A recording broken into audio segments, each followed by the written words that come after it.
Hello viewers, Isha দাদা blogger 99 channel আপনাদের সকলকে স্বাগত জানাই। আমার রেসিপিগুলো দেখার জন্য প্রতিদিনের মতো নিত্য নতুন আইটেম নিয়ে আমি চলে এসেছি আমার রান্নাঘরে।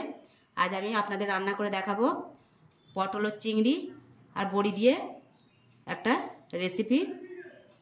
আর এই রেসিপিটা আপনারা খেয়ে দেখলে বুঝতে পারবেন কত সুন্দর, কত ভালোই রেসিপিটা।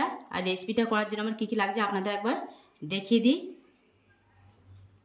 দেখুন, আমার রেসিপিটা করার জন্য লাগছে, আমি সাদা ডাঁটা নিয়েছি, পটল, আলু আমি ছোট ছোট করে কেটে নিয়েছি, আর কুমড়ো, আর নিয়েছি বড়ি, পেঁয়াজ টুকরো, আদা রসুনের পেস্ট, চিংড়ি মাছ, আর ধনিয়া গুঁড়ো, জিরে গুঁড়ো, একটা হলুদ, একটা লঙ্কা, আর আমি কিছু শুকনো লঙ্কা নিয়েছি, তেজপাতা নিয়েছি, 5 ফোড়ন, আর আমি লাল মির্চ অল্প পরিমাণে নিয়ে নিচ্ছি, আর নেব স্বাদ মতো লবণ আর তেল।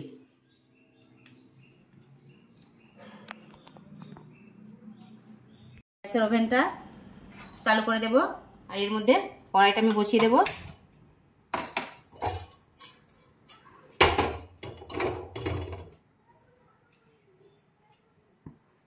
কড়াইটা গরম হয়ে আসলে এর মধ্যে আমি তেল দেব, দিয়ে আমি বড়িগুলো ভেজে নেব ভালো করে।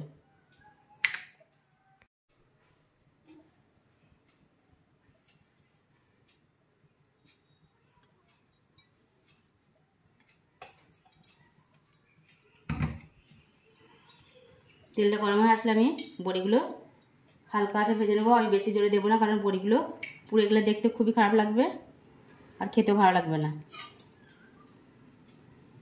তেলটা গরম হয়ে এসছে, আমি বড়িগুলো ভেজে নেবো হালকা আঁচে। এগুলো দেখুন আমার হয়ে গেছে, এর থেকে বেশি আমি ভাজবো না। এবার আমি এগুলো সব তুলে নেব।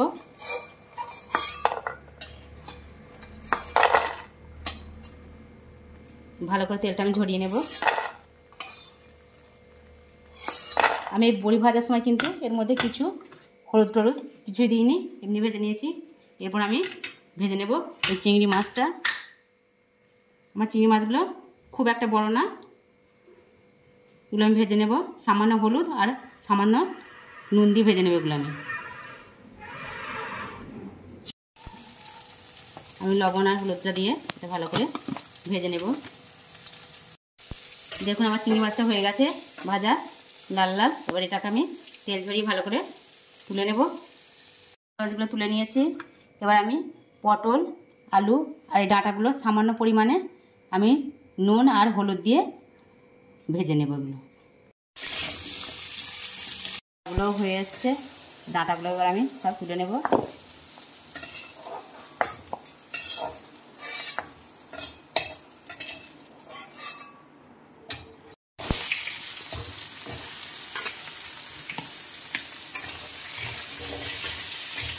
এক একে সব ভাজা হয়ে গেছে।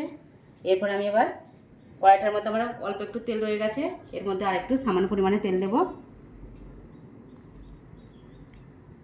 এবার রেসিপিটা আমি খুব তাড়াতাড়ি তৈরি করে নেব। তেলটা আমার আগে থেকে গরম ছিল, আমি ওগুলো সব ভেজে নিয়েছি, তার মধ্যে আর একটু তেল দিয়ে দিয়েছি। এবার আমি এর মধ্যে 5 ফোড়নগুলো দিয়ে দেব। তেলটা আমার গরমই আছে, আর 5 ফোড়নটা খুব তাড়াতাড়ি হয়ে এসছে। আমি বেশিক্ষণ রাখলে আবার পুড়ে যাবে। এরপর দেবো শুকনো লঙ্কা দুটো আর এই তেজপাতা। আর এখন গ্যাসের ওভেনটা একদমই হালকা করে দেবেন, কারণ নাহলে 5 ফোড়ন লঙ্কা পুড়ে যাবে। এরপর আমি পেঁয়াজ কুচিগুলো এর মধ্যে ঢেলে দেবো।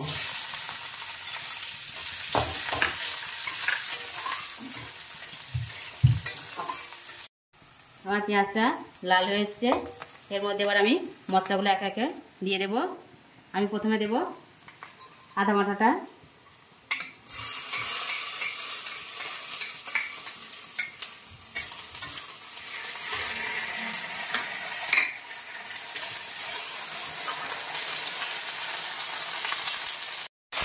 মশলাগুলো যখন তৈরি করবো তখন কিন্তু আমি বেশি ওভেনটা জোরে দেবো না, তাহলে মশলা পুড়ে যাবে।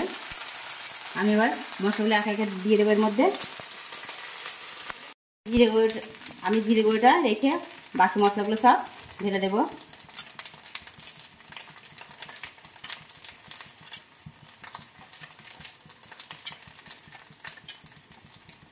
জিরে গুঁড়োটা আমি একটু পরে দেব। এর মধ্যে আমি আদা ধুয়ে রাখার যে জলটা ছিল সেটা এর মধ্যে ঢেলে দেবো।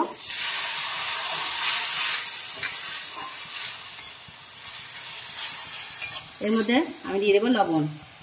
যার মধ্যে অল্প অল্প লবণ দিয়েছি, এর জন্য আমি এখানটায় সামান্য পরিমাণে দেবো, বেশি দেবো না। আপনারা নিজেদের স্বাদ মতো দেবেন।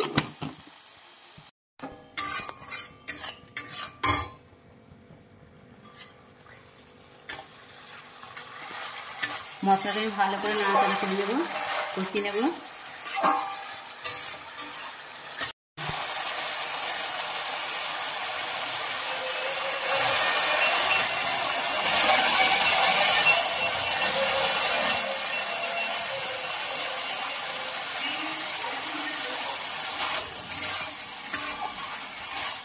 আমার মশলাটা হয়ে এসছে। এর মধ্যে এবার আমি ভেজে রাখা সবজিগুলো সব ঢেলে দেবো একে একে।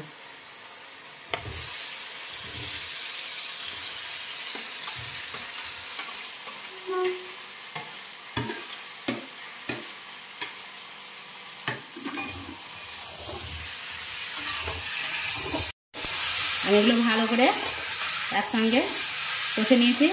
এরপর আমি বড়িটা দিয়ে দেবো। আমি বড়িটা শেষে দিচ্ছি, কারণ বড়িটা ভেঙে যায় তো ভালো লাগে না, ওই জন্য বড়িগুলো এখন দেবো। আর চিংড়ি মাছগুলো আমি দিয়ে দেবো এর মধ্যে।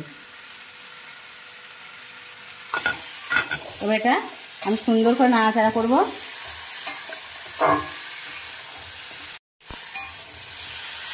এই পর্যায়ে আমি রেখে দিয়েছিলাম জিরে গুঁড়োটা, সেটা আমি এর উপরে এবার ঢেলে দেব।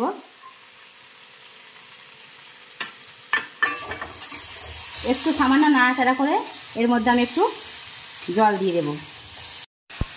এটার মধ্যে আমার মশলা লেগেছিলো, এই জন্য এটা ধুয়ে আমি জল দিয়ে দিলাম।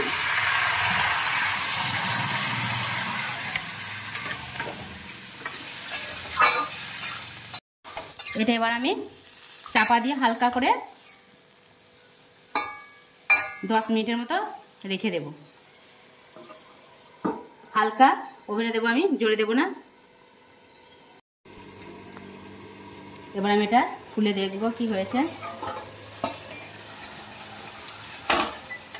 দেখুন কত সুন্দর হয়েছে এটা কষাটা। যে কোনো তরকারি ভালো করে কষাতে পারলে সেই তরকারিটা টেস্টি হয়। আর মশলার পরিমাণটা আপনারা ঠিকঠাক দেবেন। দেখুন আমার ভালো করে এটা কষা হয়ে গেছে, একদম শুকনো শুকনো হয়ে গেছে। এর মধ্যে এবার আমি এই আলুগুলো সিদ্ধ করার জন্য অল্প পরিমাণে জল দেবো। আমি বেশি জল দেবো না, কারণ এটা আমার রসা হবে, ঝোল নয়। এর জন্য আমি অল্প পরিমাণে এটাই জল দেব।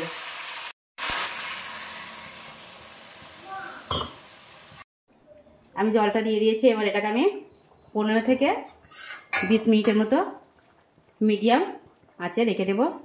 আমি কিন্তু জোরে দেব না, তাহলে আমার জলটা মরে যাবে আর আলুগুলো সিদ্ধ হবে না।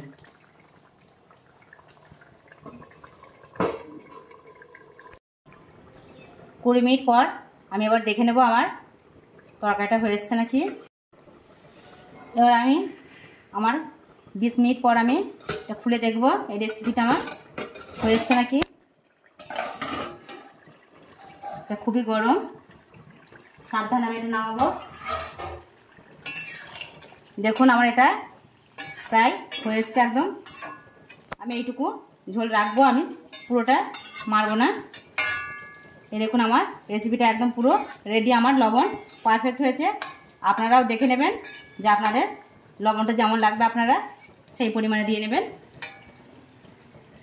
আমি এটা এবার নামিয়ে আপনাদের দেখাচ্ছি। দেখুন আমার পটল দিয়ে এই বড়ির চিংড়ি মাছের রেসিপিটা কত সুন্দর হয়েছে, আপনারা দেখে বুঝতে পারছেন।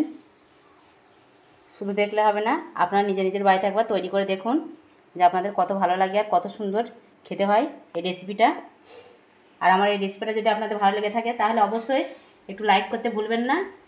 আর আমার চ্যানেলের আরও নতুন নতুন যে ভিডিওগুলো আমি ছাড়বো সেগুলো দেখার জন্য অবশ্যই সাবস্ক্রাইব করে রাখবেন এবং আমার এই চ্যানেলের সঙ্গে থাকবেন।